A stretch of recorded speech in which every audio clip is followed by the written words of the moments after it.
Success talk is on a subject that also does kind of come into when you talk about student success, and that's about finances. And that's, talk about stress that Jennifer was talking about, that's one of the toughest things that students have to deal with too, is their financial aid, loans, paying them back, all of those kind of things. So I've asked Scott Roelke, who's our Director of Scholarships and Financial Aid, to do a talk on, what are you calling it, six tips. It could be more. It could be more than six, but at least six. At least six. Okay. So ladies and gentlemen, Scott Roelke. All right, so usually I go out to talk to groups of people, I'm always talking about financial aid. Well, today I'm not really talking about financial aid. I'm talking about personal finance and some things that students can do to, some tips that you can do to manage your own finances and put yourself in the best position possible for future success.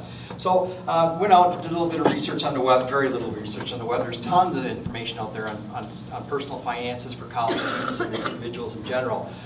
So I found 6 things that just seemed to really resonate. And so we have these 6 easy tips for college students to try to put themselves give them a strong foundation for money management for the future. The first thing is creating a budget. You need to be in a position where you know your monthly income, you need to know your monthly expenses. There are a bunch of tools out online you can use. You can use a spreadsheet to track your expenses. You can use a piece of paper with a line down the middle with the income on one side, expenses on the other. It doesn't matter what you do as long as you use some sort of tool to budget. It's important to get a good estimate. You start out with an estimate, and as you get experience, if you've been through the fall semester, you've got an idea of how your expenses run throughout the course of the semester, what kind of, if you are receiving financial aid, you're using that, what kind of income you're going to have from that, other income from work. So you've got a good track record by now. And if you haven't reduced that to paper, put it down to find out your expenses versus your income, now's a good time to start. And so just you go through that exercise just to know where you are every month. And use that estimate, and if it doesn't quite come out right on budget that month, then you just need to make your adjustments and move forward. On the expense side, you need to make sure you're taking into account your supplies for school, food, any food expenses, those types of things, personal care items, laundry, all those types of expenses that you have out there. Another thing that's important to do when you're working with your finances is to make sure that you're separating wants from needs. So, if you're spending $15 a week on coffee, is that at the drive-through, is that a need or is that a want? You could buy a coffee maker, make it at home, throw it in the thermos, bring it with you. So those types of things as well. So you need to know, and you need to budget for things as well. You have your budget at home for your food and that sort of thing, for your meals at home, but are you budgeting appropriately for meals away from home? Because if you're not there, obviously you've got some expenses there as well.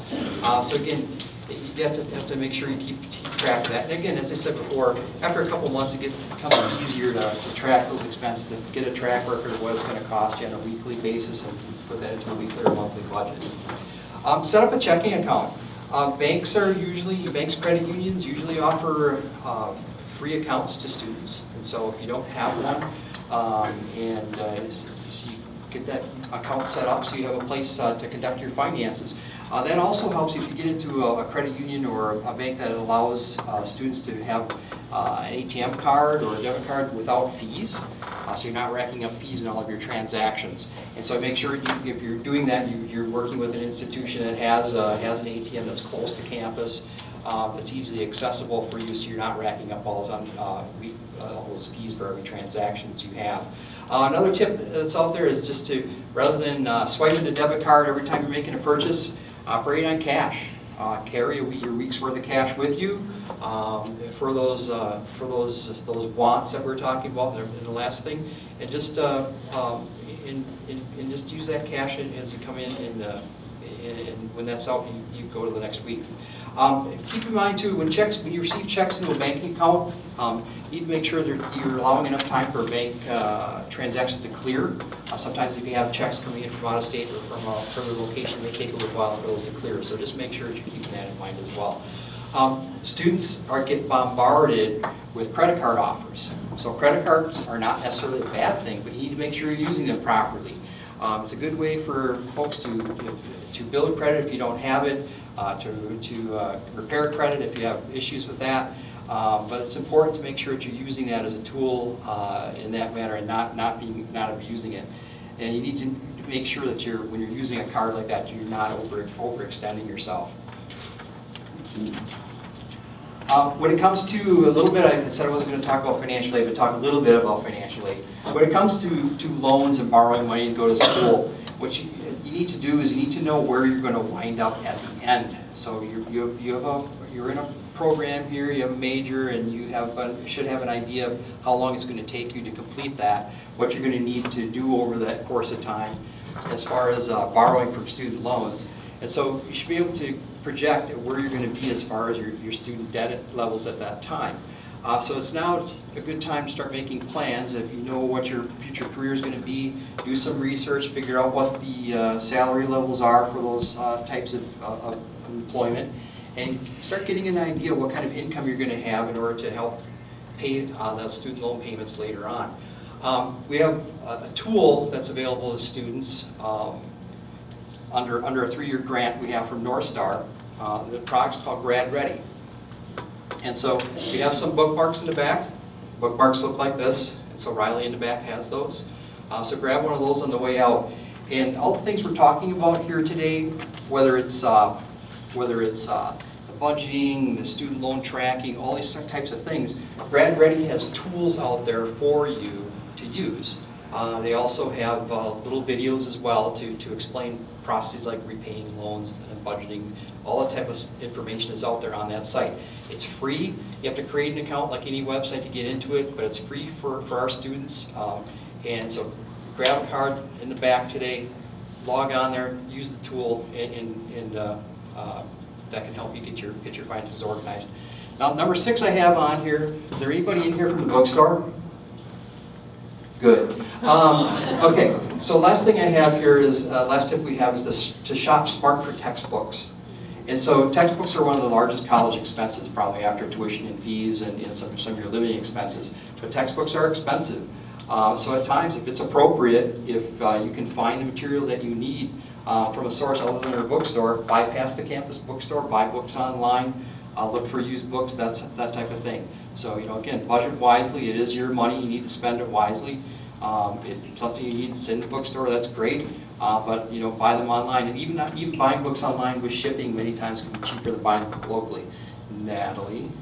Buying an outdated edition, like one edition below, can possibly be okay. All you have to do is Google what's the difference between the first edition and the second edition. And generally, it's just a paragraph, and that previous edition is much cheaper. But and I would say check with your instructor. Check with your instructor. I see instructors' hands going up like this and saying, check. That's a good tip, but check with your instructor to make sure that's appropriate to do. Anyway, the bottom line, everybody knows, you're all here, you all realize how expensive college can be. But what you're doing now is, in addition to gaining the knowledge and the skills that you're going to need throughout your career, it's also a good time to gain some other skills as well, as far as budgeting and keeping track of your finances. And one last thing we have here too, there's another tool out there. A lot of times we hear about students, students call up and they don't know who their student loans are being serviced by. And so you can find that information, just like in e-services, you can find information at any time. You can find out who's servicing your student loans at any time by going to the National Student Loan Data System. And so you can Google National Student Loan Data System for students. It'll take you right to the web page. You can log in and see how much you borrowed, who your lender is, and who you need to contact. And so those are just a few tips that I have today. I'm going to run way under my 15 minutes. Because that's all I have, unless somebody has some questions.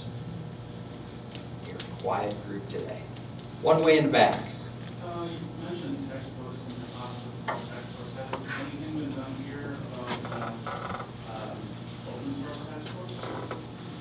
I believe that the faculty is investigating that. So the question was about open source textbooks, and are we looking at that? I think not only here, but I think probably nationwide, folks are looking at open source textbooks as being one option for students. So they're working on that. I was just going to say there are a lot of open source options for general education courses, but with some of our technical courses, it's much more challenging to find person to contact about open sources is a librarian, Michael. I know he's the So the comment was the best person to talk to about open source textbooks would be Michael, our librarian. Okay, I'm going to wrap it up for there. Give it back over to Pat Lair. Thanks, Pat. Give Scott a round of applause. Wow.